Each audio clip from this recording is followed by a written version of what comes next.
Soy Alba Martínez Anaya, tengo 25 años, soy de San Blai La Torreta y he estudiado arquitectura, aunque trabajo en el equipo directivo de un comercio textil.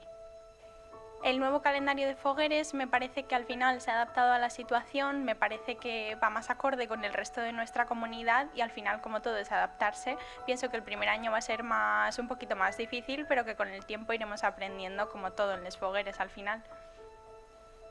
Mi acto favorito de la semana de hogueras siempre ha sido la ofrenda de flores, pero sin duda este año me quedo con la entrada de bandas. Al final, después de 2 años, llegar a Luceros y ver los monumentos plantándose en la calle y a todos mis comisionados delante desfilando me pareció un momento único.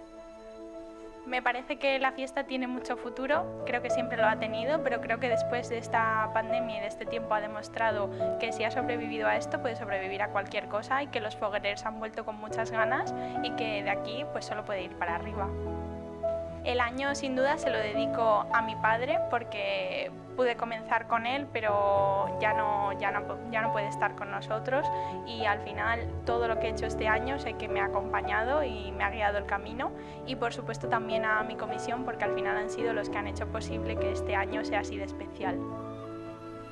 Pues a mis torreters solo les puedo decir que gracias por este año, que la verdad que no solo por este, sino por los 18 años que llevamos, que espero que lo hayan disfrutado tanto como yo y que seguiremos trabajando juntos.